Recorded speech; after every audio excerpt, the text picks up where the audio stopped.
Fréquence protestante. Les lundis au soleil, la chronique de Laurie Chamard. En vacances dans une ville comme beaucoup en juillet, j'ai observé une chose qui m'a sans voix laissée. Un phénomène courant sorti d'une autre époque que je pensais révolue mais qui tient tel un roc. Foulant les pavés chauds de la ville de Bordeaux, j'explorais les recoins de la ville du vin. Les musées et les quais occupaient mes journées, ne laissant à mes pieds qu'un répit passager. Au détour d'une rue, entre bar et café, une boutique saugrenue nous stipulait d'entrer. Leur tournée, il fallait s'en aller, mais j'exigeais qu'un instant, il faille s'arrêter. Il restait peu de temps avant que mon train détale, je ne pouvais pas le louper vu le prix du billet, mais la boutique m'appelait, il me fallait ce Graal, non je ne partirais pas sans ma carte postale. Mais enfin, Laurie, mais quel âge as-tu donc? Envoie un SMS, un WhatsApp quelconque. Pourquoi moi suis-je tant attaché à cette tradition du passé? Passé l'était-le donc? Les chiffres le démontrent, 250 millions de cartes envoyées, ma passion est bel et bien partagée. Œuvre de collection, n'en envoie-t-on que pour le pognon? 45 370 $ pour la toute première envoyée, voilà le fin mot de l'histoire.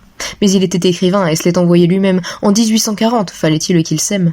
N'étant point encore célèbre, je ne peux m'attendre à ce que les prix s'élèvent pour mon autographe inédit. Fais de gros bisous à mamie. Si ce n'est l'argent, continuons notre enquête. Pourquoi la carte postale n'est-elle pas désuète? Car elle a vu bon nombre de ses sœurs tomber en pensant à la lettre, on peut dire RIP. Une photo sympathique, avec un mot derrière, préfigure Instagram que certains lui préfèrent. Mais imprimée sur du papier glacé, elle fixe dans le temps un instant, un moment.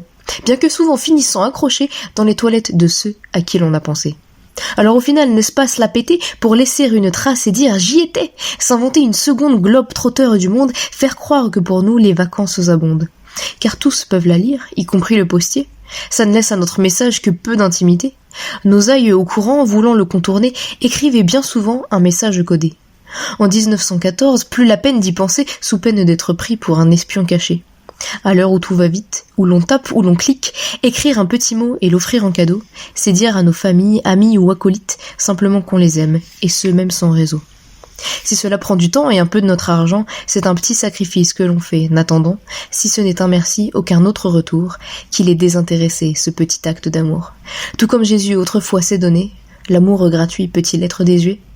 Cette chute pour une fois sans revendication sociale marque la fin de mon ode à la carte postale.